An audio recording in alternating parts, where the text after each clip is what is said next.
Yeah, so obviously the theme of the event is capital and resilience, and we've heard a lot on both of those topics from speakers over the last 2 days.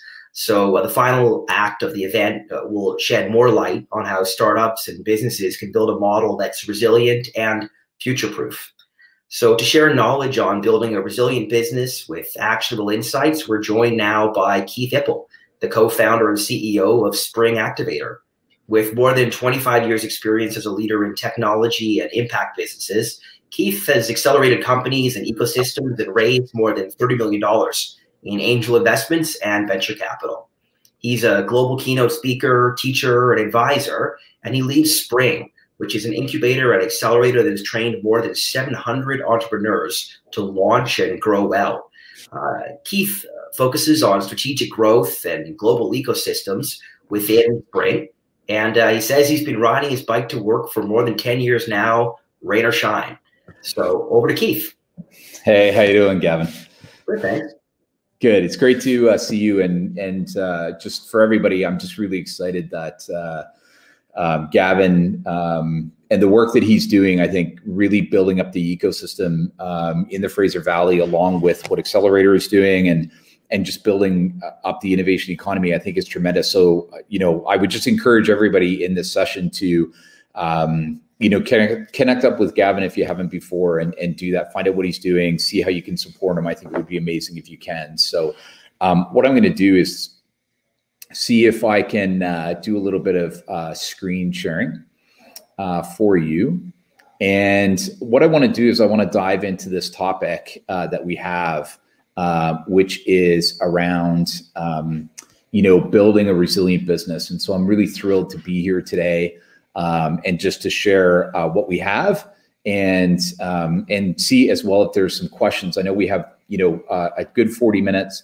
And so I'm hoping to breeze through some insights and some wisdom and, really open it up for questions and hear what everybody has to say. So just a quick aside, again, our mission is to change the world through innovation at Spring. We are a certified B Corp, and we all are also a member of 1% for the Planet. Happy to share more on either one of those later if anybody's interested. We've had the good fortune of working in more than 40 communities around the world, and that includes places like Campbell River and Squamish, Powell River, Whitehorse in Canada, amongst others, and then also in more than 40 other communities in 4 continents.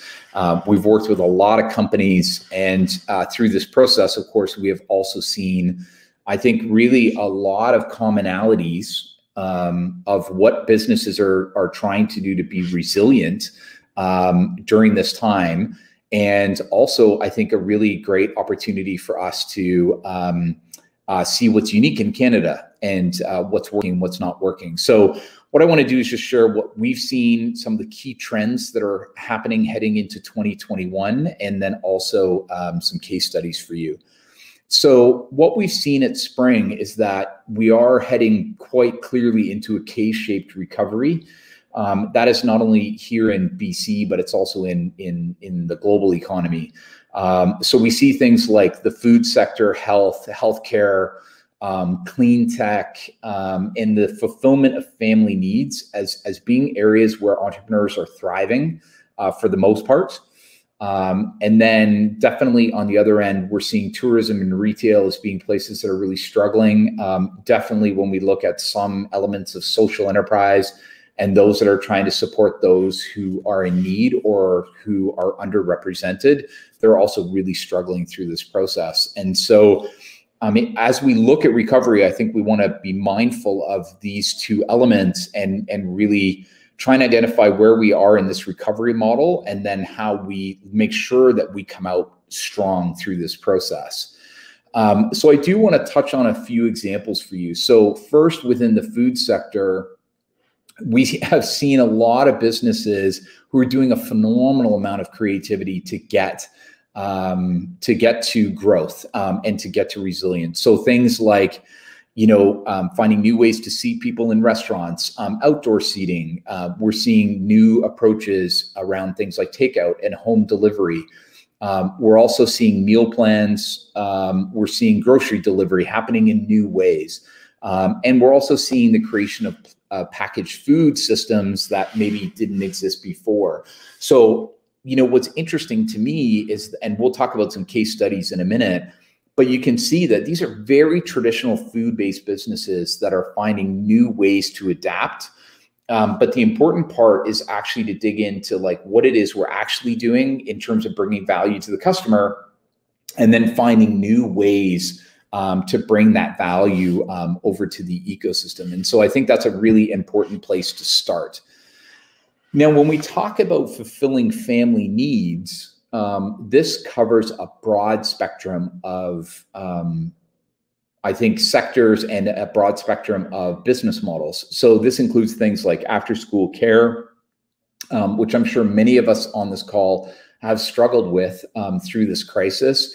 And I think we will continue to need to adapt as we look at things like working from home, distributed teams, trying to find new models to make it work, especially in dual income homes. Things like daycare, after school programs. And I have this amazing case study to share with you in a few minutes, so I'm really excited to share that as well.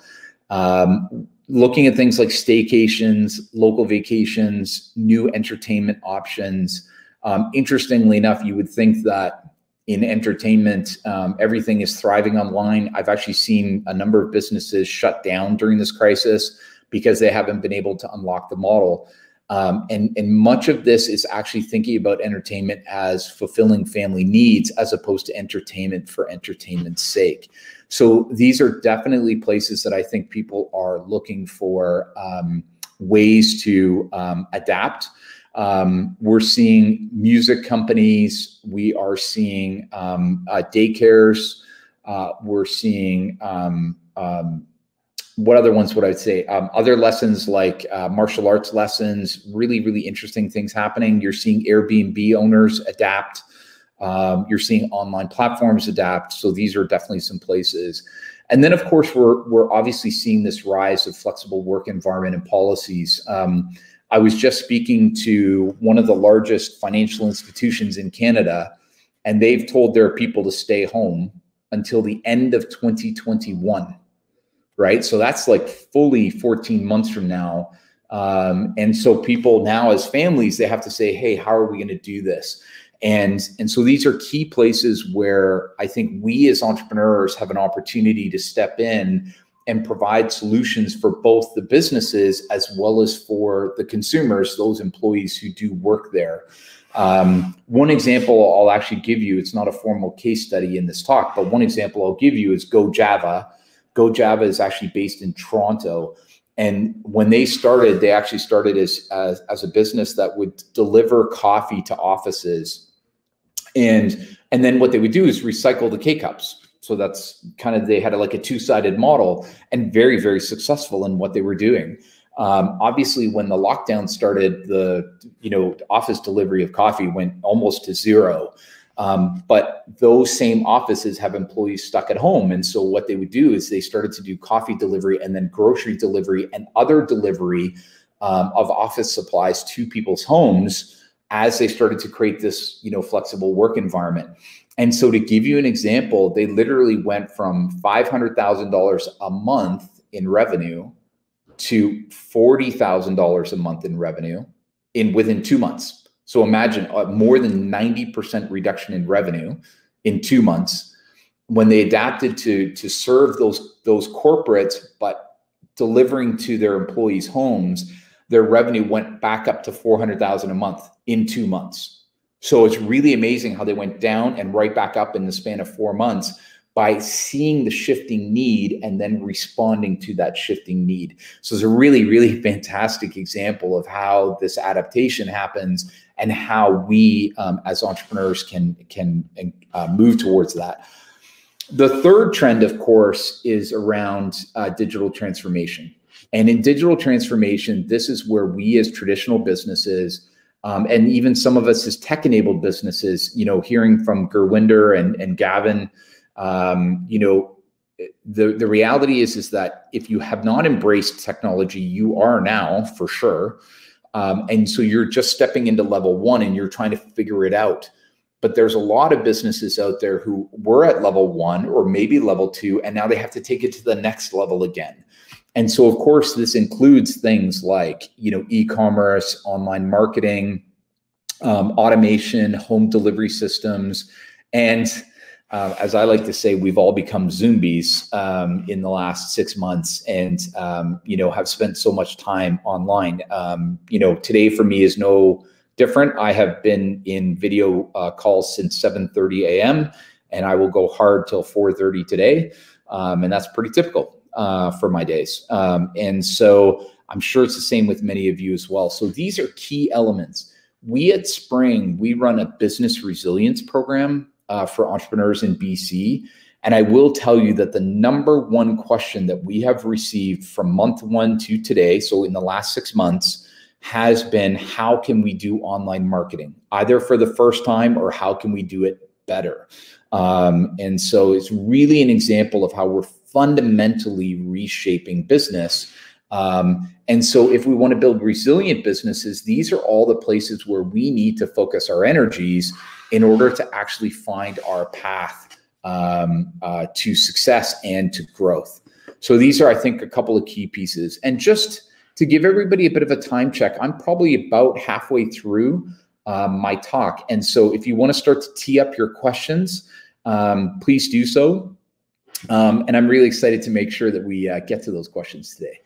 So let's talk about what these trends are doing for us for resilience, and what are they actually telling us. And so for all of us, we never want to respond based on an individual customer conversation or based on an individual thing that we read in the news. What we're looking for is we're looking for patterns, right? Patterns that can indicate to us where success is in the future and where we should focus our business going forward. And so the biggest trend by far in this last 7 months has been how businesses who are thriving today at the end of October have really focused relentlessly on value as opposed to features. So they're not focusing on what they sell, but they're focusing on what they offer in terms of value, what their product or service actually gives people. And a very good example of this is the Earl's restaurant chain. For any of you who have eaten at Earl's, when the lockdown started, of course, there's nobody who was going to their restaurants. But what Earl's understood is that people look to Earl's to actually give them amazing food and a great experience. So it wasn't about necessarily sitting in the restaurant, but it was about, like, I trust Earl's to give me a great food experience. And so that actually led Earl's to adapt immediately, not only into takeout and home delivery, but also into meal plans, where you can still do this today. You can actually go to the Earl's website and you can actually order a meal plan where they'll actually send you the ingredients and you can replicate the experience at home. So now it's about building that whole experience. And then the third step is you can actually still order groceries from Earl's. So Earl's is now curating or guiding you through this process of selecting your groceries to ensure that you have an amazing food experience. So if Earl's had focused on features, they would have been stuck, because they would have said, well, all I can do is shut my restaurant down and maybe do takeout. Instead, what they did is they focused on what is the value we bring, which is this amazing food experience. And then what they did is they adapted their product offering and also their distribution to then fulfill that value. And so it's a really, really good example of what is happening today to help you and I to make resilient businesses. And so sometimes it's things like knowledge of food. So the Earl's example I gave you. Sometimes it's about convenience, right? So is the value that you bring something to do with convenience? Sometimes it's actually about wisdom and experience. And for any of you who are running a service-based business, especially around things like consulting or like, say, an augmented product where you're selling a product, but also some services wrapped around it, remembering that people are not paying for individual features, but they're paying for your wisdom and experience. and rethinking how you can give that to them in the context of this new world that we're in. And so that's a really critical piece. The second key component as you think about building a resilient business is to rethink teams. And in particular, if you don't need space. Now, for some of you in this session, yes, you still have required space for 100% of your team. And so for you, it's more about just adapting kind of the requirements there. But I would guess for the majority of the entrepreneurs in this call and leaders, and I would guess probably more than 80% of you, you actually don't need space anymore. And so we've proven that decisively. And so if that is true, how do we reimagine space? How do we reimagine new ways to gather our team together for things like professional development, for training, for monthly meetings and accountability, so for performance reviews, like it's all of those aspects. How do we support hybrid office, right? How do we make sure that people are equipped at home in the way that they need to be successful? Also, how do you think about growing team? Because suddenly, if all of your team in Abbotsford is working from home, what's to stop you from hiring somebody in Toronto or Whitehorse or Helsinki, Finland, right? So suddenly, if you can work remotely, it really opens up the talent pool. And the other thing that it opens up is when you have people, for example, parents who have chosen to stay at home with their kids at a young age. Suddenly, it also opens up the concept of adding part-time talent, where previously they were in your same community, but you couldn't access them because the notion was they had to be full-time in the office. Now that is no longer the case. And so there's a huge opportunity for us to tap into that talent and really put it to work for our customers and for ourselves. And then, of course, we get to ask the question, how do we compete for that talent? So, trend number one is really about thinking about value versus features. And then, this trend number two and thinking into 2021 is about rethinking teams, and in particular, rethinking teams in the context of space and where talent is. And these are, I think, a couple of really, really important takeaways that we want to bring to the table. So a couple of thoughts for you as we go through. And so, what are some of the best teams doing? I think that, for us, there's a couple of thoughts that I have. One is, of course, we need to be talking to our customers daily. Things are changing quickly. Things will change again on November 4th, right? When the US election is complete, because right now, a lot of people are kind of like waiting to see what happens. And regardless of what happens, people are going to be like, well, okay, now we know what's going to happen for the next 4 years. So now we start to adapt. And that includes consumers and businesses, either one of which could be our customers. The other critical piece is that we need to be reviewing and revising our plans monthly, and thinking a little bit about how we adapt, making sure we know how much cash is in the bank, making sure that we see where the revenue line is taking us, and seeing where the adaptation is coming. The other key component that I'm seeing across all the companies that we're working with right now is they're starting to work on their 2021 plans now. Now, I think for some of you, hopefully you're already doing that, and that's cool. If you haven't started yet for 2021, that's okay. Frankly, tomorrow is a great time to start. But the important part is to start to say, okay, if the average recession is 12 to 18 months, that means at a minimum, we will be in a recession until July of 2021. On the outside, we'll be in a recession until January of 2022. So if you want to ground yourself in that practical reality, then you say, okay, if that is true, how do I continue to adapt to make sure that I can thrive through that process? And I think that that's a really important sort of path to go down. And then the fourth one absolutely is actively seeking new revenue, which I think is really powerful. And Akash, thanks for asking your question in chat. Akash has joined us on Facebook, and I will touch on that as soon as we get to the Q&A, which is just a couple minutes out. So what are some of the best leaders doing? So we just talked about what are some of the best teams doing, but what are some of the best leaders doing? So no surprise, also talking to customers all the time. And I think, you know, from my perspective, and I'll just tell you what I've been doing, like I make a point of talking to at least 2 customers a day. I need to know what's happening. I need to know what's changing, and I need to be in front of it, right? I need to be in front of the curve. I don't want to find out when it hits my income statement. I want to find out in the top of my marketing funnel. So that's why I'm talking to customers regularly. The second one is ask for help, right? Like if you're trying to figure out e-com for the first time, Akash, for example, has asked this question about marketing. That's how you ask for help. Like you have to put the word out. And so asking for help regularly is a very important habit to create now. And really my encouragement to you is to create that list of people that you know who are your friends.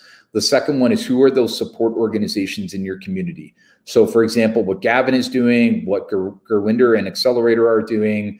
I would also encourage you, if you're a young entrepreneur, futurepreneur is an amazing support.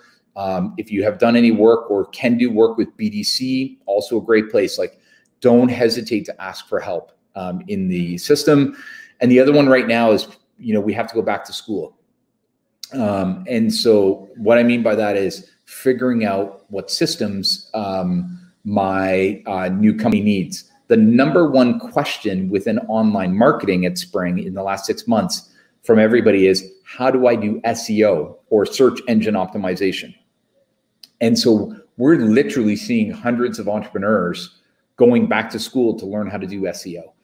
The second one is to go back to school on balance and mental health. In this online world that you're physically in right now with me, you know, we literally can go 18 hours a day, 20 hours a day without stopping. And so we need to be able to find new ways to take a break, find new ways to create balance. And so I think it's really critical to go there. Radical candor. I use that term. It's also the title of a book. And I would really encourage you, if you guys are looking for a way to take a break and you don't mind either listening to an audiobook or reading a book, Radical Candor by Kim Scott would be an incredibly valuable book to read right now. And the reason is because it helps you to be better at being honest with your team. And so, you know, we all don't have a lot of extra bandwidth right now and a lot of extra capacity to not be direct, but we need to be direct well, right? And we need to not be too tough on people, but we need to be candid. And so Radical Candor is a fantastic tool and framework that you can implement in a very practical way. And going back to school on metrics. What are the right metrics for my business and why, I think is a really critical place for all of us to go. So with that in mind, I just want to give you guys a couple more case studies for inspiration. And hopefully as well, that will trigger some questions as we head into the Q&A portion of this particular session. So the first one that I want to talk about is Flowerist. And so Flowerist is a Vancouver-based business, and they're in the flower business, and they have a fantastic name. And so they sell flour. So they would sell craft flour, locally sourced or Canadian sourced, high quality product. And so really a strong, tool to help, people who are baking at home. The challenge, of course, is 2 months before COVID, they opened up their first retail location. And then 8 weeks later, they had to shut it down. But with the lockdown, people were baking at home. And I'm sure many of you have experienced this. Like a lot of us started baking. And so what they did is they went from a traditional retail business, they added an e-com platform to their website. So they connected with Shopify and they set up an e-com business. The challenge is that in the early days of COVID, nobody wanted to pick up. So they added home delivery and people were really, really thankful for that. But as they started to do home delivery, people started to say to them, can you bring other stuff to my home? And so, but in particular, the value that they were bringing was locally sourced, all natural, craft, right? Good for my family, things that I can do with my family. So these were the points of value. So instead of just delivering anything, what they actually did is they said, okay, we're going to deliver, or we're going to offer a set of products for delivery that encompass those value points, right? Locally sourced, all natural, craft, things you can do with your family, right? Like all of those things. And so in effect, what they've done is they've essentially become the modern milkman. So if any of you have ever seen, movies that would show the milkman, bringing milk directly to your door, that's what they're doing. They're bringing these all natural products, and it's a subset of products. And I will tell you, they have been wildly successful. They've seen incredible growth. Their growth is way over projections pre-COVID. And they've really reinforced with people, not the individual products, they've reinforced the value that they bring. And so they've really seen their customer base grow significantly as a result. So the second example that I want to give you is Sapa Sisters. Now, Sapa Sisters is actually a Vietnam-based organization and is a country that we have had the good fortune of working in as well. And Sapa Sisters is an outdoor adventure tourism company. And so they exclusively served international tourists and have an incredible reputation for doing that. Well, when the lockdown started, they said, now we have a problem. And so what they actually did was they recognized two things. One was they had an immediate term problem around cash flow. Second, they had like a short to medium term challenge, which was the ongoing nature of their business. So they actually knew to separate the two challenges. And this was the continuous adaptation. So the first thing that they did is they ran a crowdfunding campaign. And the crowdfunding campaign was actually directly aimed at their alumni. So what I mean by that is their past customers. And so what Sapa Sisters did is they reached out to all their past customers and they said, hey, it was amazing serving you. And so right now, obviously nobody can travel, but what we'd like to do is run a crowdfunding campaign so that we can continue to support the company until people can start traveling again. And they raised over $50,000 US, $50,000 US on a crowdfunding campaign, which was in effect just their existing customers saying thank you. So it's a great example of saying, well, first I need some cash flow. And so what they did is they went through their existing customer base and said, support us. And they did. The second thing that they did, of course, is they swung hard into domestic tourism. And what they did is they recreated some packaging of the types of tours that they offered. And they actually expanded geographically in Vietnam to actually better serve the domestic market. And through that process, they have actually survived this process, and they're actually running quite well right now. And any of you can look online to what they're doing, and really, really inspiring. And then the third example that I want to give you, and my final case study, is Music Makers. And Music Makers is based on the Sunshine Coast, and it's actually two women who co-founded this business, and they're music teachers. Right. And so they said, great, they wanted to start a music business. And so they started to teach kids how to play instruments. And so what happened, of course, with COVID is nobody can meet. So business went to zero. And then they said, well, how can we do this? Now, it's important to hear this. These are two founders who have no technical background and no business training at all. Right. So just to set the context. And so what they started to look at was they said, well, parents still want their kids to learn music. They need to figure out a way to do that is safe for the family. And we need to figure out a way to help them achieve that. And so what they realized was that their value was actually in a couple of elements. One was the ability to deliver a music lesson, which actually could be done online just as much as it could be done in person. So one is that wisdom and experience and knowledge of being able to teach music. The second one, of course, is that it's community building, right? Because often music lessons are done with multiple kids. And so how do they actually help to continue to do that with the kids in this post-COVID environment? And their third piece of value was they were saving the parents money, and it was convenience, because they would teach violin, but not a lot of parents want to buy a violin or can have the money to afford it. Again, serving maybe people with less capacity in the community. So what they actually did is they developed a set of music kits, which included instruments and music lessons and other tools, home delivery of those kits to the kids. And now they actually do a mix of both online and in person, because we're now in this kind of hybrid world right now. But they can do online for those who feel safest to have online, but they can also do in person in a COVID safe manner. So they've structured their facility for COVID safe.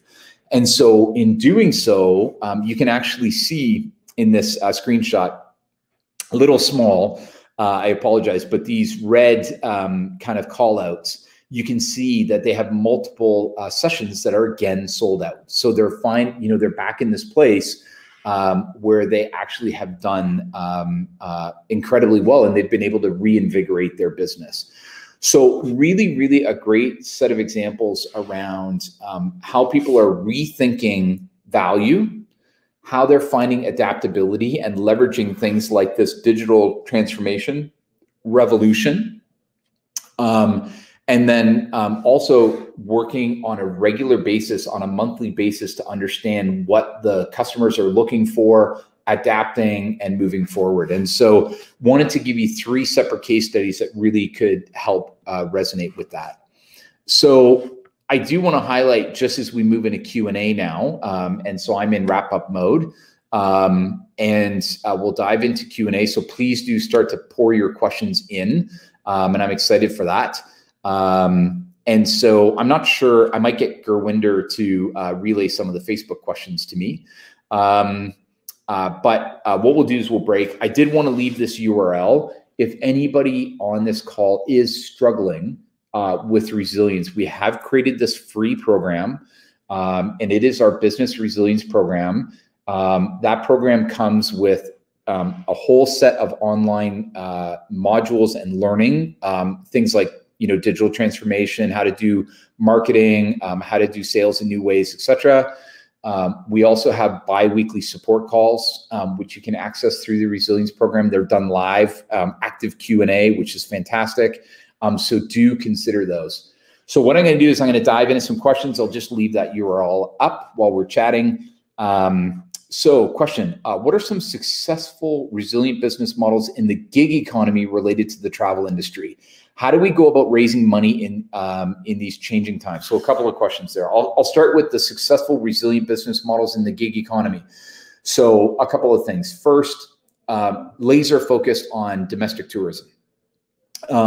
Domestic tourism, the average person in the last 4 months has actually done more travel and tourism than they actually had planned. They're just doing it domestically. So that's point number one. And one example that I would give you is there's a kayak business in Powell River.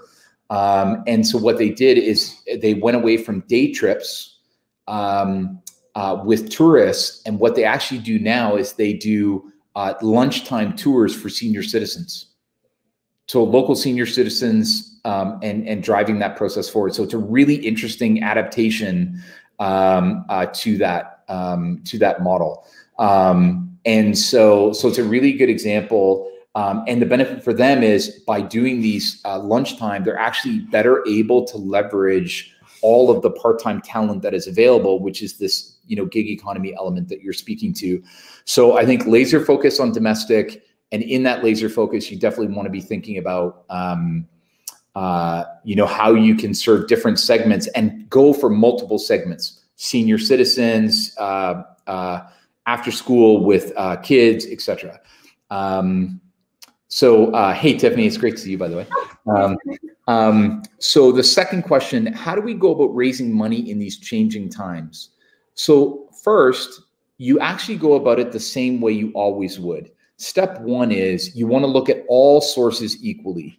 So grants, loans, crowdfunding, and money from investors. Those are kind of the big ones, right? Friends and family is possible for some of you not, it's okay. But if we look at grants, loans, and we also look at crowdfunding and equity, then that's the starting point. Now, how you raise it is different. So the number one thing is you have to show a new plan explicitly. You have to have a new business plan. You can't say to people, hey, I'm raising money. This is what we can do. They'll be like, show me how your plan has changed post-COVID. So you must have an explicit plan. I think that's key. The second one is you must show how you are either break even or cash flow positive, or how you will get there very quickly. So those are the key elements. If you're in a space like food, healthcare, education, clean tech, those would be places that, to be honest, right now is easier to raise money. So just know that that's possible. But I think how you do it in changing times is show your new plan, show your metrics, how you're at least cash flow positive. Those are, I think, some key pieces. And then how long a startup should have the money in their bank to go through any pandemic-like situations. So cash flow and cash in bank. It's a super challenging question. So what I'm going to do is I'm going to share with you what is the ideal and what is reality. So the ideal for any of us is we want to have a minimum of 6 months of cash in bank. So if we generated zero revenue from now until 6 months from now, we're okay. That is the ideal. Now, I do understand that, achieving the ideal is easier said than done. So realistically, you want to have a minimum of 3 months of cash, and then have line of sight on that extra 3 months, like either in like ongoing revenue or maybe a grant or a loan or some combination. If you do not have 3 months of cash in the bank, then what you want to do is immediately dig into your financial statements as kind of step one to see where you might be able to save money.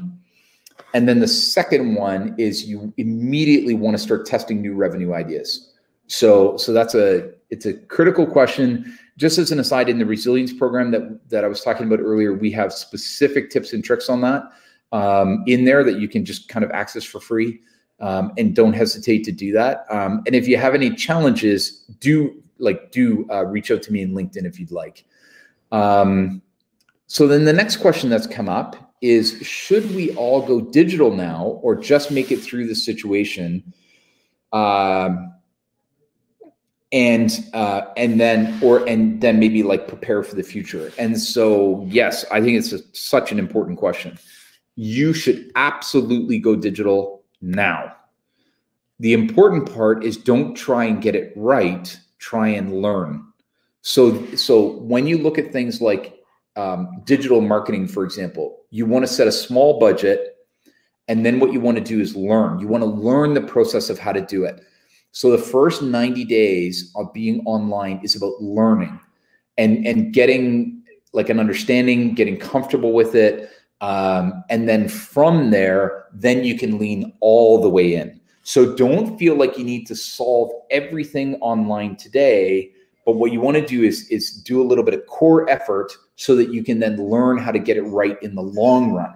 That's really actually the most important part. So that would include like e-commerce, like setting up a Shopify site if e-commerce is right for you, starting to test digital marketing. Those would definitely be places. And if anybody is interested, one thing I would encourage you to look at is there is a Langley, BC-based digital marketing shop called Jelly Marketing, like peanut butter and jelly. So Jelly Marketing, they have some really tremendous online like resources as well. And we have some of those in the resilience program. Now, Akash asked a question, and Gurwinder and team, thanks for rephrasing. What is your recommendation on marketing a vegetable farm? TV ads, etc. How can we be successful in the e-commerce world? So, Akash, great question. You're a vegetable farm. Vegetables are the product. What is the value? So the value is you have fresh products, your locally sourced products, your natural products, right? So you say to yourself, well, if that's the value that I'm bringing, then how do I get the word out? And so personally, I would absolutely recommend that you look at doing e-commerce. I would recommend that you start to share your story and share your product in Facebook. I think you want to get the word out in Facebook. I would actually not start with ads. I would start with social sharing. Leverage your own network and your own community online to start to get the word out. My recommendation is to do packaged, like prepackaged groceries. So sure, people can pick like carrots or turnips or whatever, or they can buy like a box, right? So give them the ability to buy a box as opposed to picking and choosing. And the final recommendation that I would give you is leverage other people's e-commerce heavily. So in particular, spud.ca and Nada Grocery, which is NADA Grocery. Those two sell groceries. They sell locally sourced groceries, which would include in the Fraser Valley. And they already have the customers. They already have the supply chain. Get them to start selling your product. So Facebook for social, e-com, and then leverage Spud and Nada as two great channels for you to get the word out. bclocalroute.ca. So bclocalroute.ca would be a third channel in addition to Spud and Nada. And then another question that's come in, what do you think was the largest hurdle for companies that were marketing to consumers when COVID-19 forced everyone to shop from home? Two things, actually. So two large hurdles. The first one absolutely was overcoming the fear of online marketing. For most of us, it's foreign. We've never done it before. It feels like something that you could easily burn a lot of money trying to do and figure out. And then the second hurdle was getting the product to their door. And I think those were the two biggest hurdles. And what I have seen is that those who are fearless to do home delivery in the short term to figure out how to do it right in the long term, I think it's been really critical. The second one is getting up an e-commerce site and sharing it in social and just being fearless to, Shopify is dead easy. If anybody here online, like seriously, you can have no technical ability whatsoever and you can set up an Shopify site. It's fantastic. But what it requires is you being willing to make mistakes. It's like building a model plane, right? Like the first time you build a model plane, you don't put the wing on, right? Like it doesn't fly, right? It's okay, but the important part is you try, you do it over the weekend, you try it, get it right, and then go from there. But what I'll guarantee with everybody here is that there's probably at least 10 other entrepreneurs and business owners on this call right now, and probably 10 in your network of fellow entrepreneurs that you can reach out to and say, hey, I'm thinking about doing Shopify. Has anybody done it before? Can you show me how? I'll buy you a bottle of wine. I'll buy you a case of beer. I'll make you dinner, whatever, right? For sure. You can definitely go there. So those would be the biggest hurdles. It had nothing to do with the consumers not wanting to buy. It has everything to do with us overcoming our own fear of the unknown. And so that's why we ask, is because other entrepreneurs have gone before us and they will help to remove the fear from us and give us the confidence that it can be done. And the Flowerist, right? It's a flower shop. They figured it out. Look at music makers on the Sunshine Coast, right? Two music teachers who had never done business before, never touched a website before. They figured it out. So if they can do it, you can too, right? So I think those would be a couple of things that I would encourage. So those are like fantastic set of questions, everybody. Really, really great. I'm glad that you've been able to ask them. And my encouragement to you is keep doing it. Like not just now, but do it tomorrow, do it the next day, like put them out into your networks, into your communities. I would definitely encourage everybody here to, connect up with obviously the Accelerator team. They do an absolutely phenomenal job of supporting entrepreneurs. Connect up with Gavin, especially if you're a tech-enabled entrepreneur. And you can connect up with me in LinkedIn. I would share my LinkedIn post with you, my LinkedIn, but I don't know how to share it actually in the comments. So maybe I'll get Gurwinder or one of the team here to post that up in the comments. And Tiffany, I think we're coming to a wrap. Yes, I believe so. Thank you so much for joining us, Keith, and your wealth of knowledge that you have. You've given us a high value level of value for this, and I really appreciate you joining us. Thank you. Yeah, really, really happy to be here. Thanks so much. Gurwinder, thanks again for having me. Continue to do the amazing work that you're doing with Accelerator. Your support for the ecosystem in the Fraser Valley is incredible. And I think at times like this, more than ever needed. So keep it up. Yeah, thank you so much for your time, Keith. And it's been great to have you back at the Tech Forum and amazing to learn from you always. So thank you so much for taking the time. Appreciate it.